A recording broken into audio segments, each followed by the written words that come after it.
ঢাকা বিশ্ববিদ্যালয়ে চান্স পাওয়ার মজাটা কি জানো?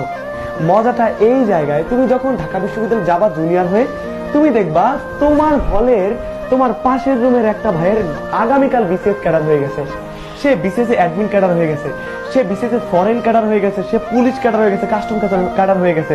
কাজ থেকে তুমি দেখবা এত সুন্দর সাফল্য।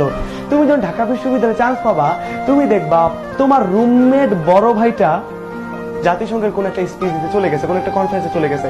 তুমি যখন ঢাকা বিশ্ববিদ্যালয়ে ভর্তি হবা, তুমি দেখবা তোমার পাশের বড় ভাইটা চমৎকার লেভেলের গান করে, চমৎকার লেভেলের গিটার প্লে করে। তুমি যখন ঢাকা বিশ্ববিদ্যালয়ে চান্স পাবা, তুমি দেখবা তোমার হলের বড় ভাই অনেক ফেমাস ব্যক্তি ছিল, যেমন ঢাকা বিশ্ববিদ্যালয়ের আমার হল হাজী মোহাম্মদ মুশিন হলের আমাদের হুমায়ুন আহমেদ ছিল 564 নাম্বার রুমে, যে বাংলাদেশের যে বিখ্যাত কথা সাহিত্যিক হুমায়ুন আহমেদ, সে আমার হলের বড় ভাই। আমি তাকে বড় ভাই বলতে পারি, কেন? সে আমার হলের বড় ভাই। সে হলে বসে সে নন্দিত নরকে লিখছে, সে শঙ্খনীল কারাগার লিখছে। আমাদের হলের বড় ভাইকে ওই যে ওবায়দুল কাদের, বাংলাদেশের সড়ক ও যোগাযোগ মন্ত্রী, সেতু মন্ত্রী, সে আমার হলের বড় ভাই। সে আমার বড় ভাই কেন না, সে আমার বড় ভাই।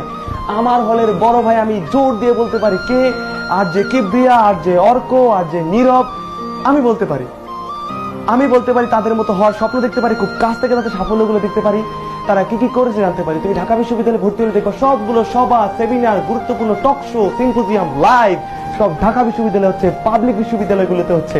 তুমি এই সুযোগটা কেন নিবা না? অনেকে মনে করো, অনেকে আমাকে কমেন্ট করে বলো, ভাইয়া ঢাকা বিশ্ববিদ্যালয়ে চান্স পায় কি জীবনের একমাত্র কিছু, নাহলে কি জীবন শেষ?